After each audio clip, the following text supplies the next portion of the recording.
শুভ সকাল। সবাই ভালো থাকবেন, সুস্থ থাকবেন এবং পজিটিভ থাকবেন এবং পজিটিভ কথা বলবেন। আমার শরীরটা খুবই খারাপ, গলা ইনফেকশান, জ্বর, আমি কথা বলতে পারছি না। তাও যতটা বলছি, বিকেলে হাতিবাগান যাচ্ছিলাম, একটা বিয়ে আছে বাড়িতে, বিয়ের কেনাকাটা করতে।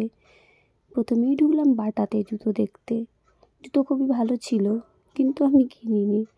তারপর হাতিবাগানে একটু ব্যাগের দোকান, তারপর কানের সেট কিছু দেখছিলাম, কুন্দনের সেট। এখন জানেন হাতিবাগানে সব দোকানেই 150 টাকার নিচে কমাচ্ছেই না। আমি বার্গেনিং যদিও খুব একটা করতে পারি না। তারপর গেছিলাম ব্লাউজ দোকানে। হাতিবাগানের ব্লাউজ দোকানগুলো খুবই ভালো, আমার তো খুবই পছন্দের। তো ব্লাউজ যদিও কেনা হয়নি, আবার যাব একদিন। শাড়ি নিতেও গেছিলাম, শাড়ি কিনেছি, কিন্তু শাড়ি দোকানে ভিডিও করতে না ভুলে গেছি। তারপর বাড়ি এসে খুব খিদে পাচ্ছিল, ম্যাগি খেতে বসছি ইভিনিংয়ে। ম্যাগি খেতে থাকি, পরে কথা হবে, কারণ আমার গলার অবস্থা খুব